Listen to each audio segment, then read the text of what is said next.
Hello अभि, उद्या आपल्या बहिणीचं लग्न आहे. येतो त्या परिवाराला घेऊन पुरे सगळं जेवण ठेवलं आपण. खरंच काय?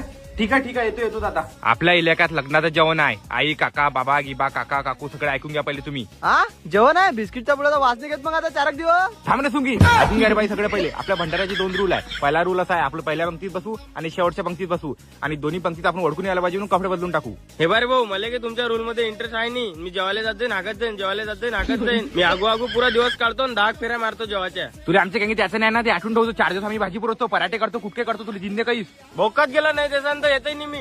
हे क्या बकरे हो मादर चोद. त्याला जाऊ दे. दुसरा रूल सांग तू पहिले. तर आपला सेकंड रूल असा आहे, आपण नाही का पार्सल घाले देऊ तर सगळे आपल्याला भाकरी समजून. तर आपण काय करू माहितीये काय? मी नाही का बाबा तुम्हाला झापड मारा, तुम्ही नाही का पोळी घेऊन जाऊ मामांग, मग आईने का तुमच्या मागं भाजी घेऊन जावन, दादाने का बुंदी घेऊन जावन आणि मोठा दादाने का डाळभाजी घेऊन जावन. तर आपण एका जागी भेटू मग आखरी. काय निघाला रे बाबू तू, काय निघाला? अरे गर्व आहे आम्हाला तुझ्यावर. तू आमची जेवायची 4 दिवसाची सोय लावून आला.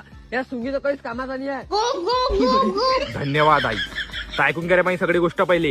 यार आज नाही का कुठं माहित नाही पडला पाहिजे. पुऱ्यात माहित पडला तर आपली नाही का बदनामी होईल. सगळे आपल्याला भाकरी समजन. एवढी गैरी प्लॅनिंग. थांबा रे भाकरे हो, तुमची बदलावीच करतो आता. पुऱ्या गावात कल्ला करतो. थांबा तुम्ही.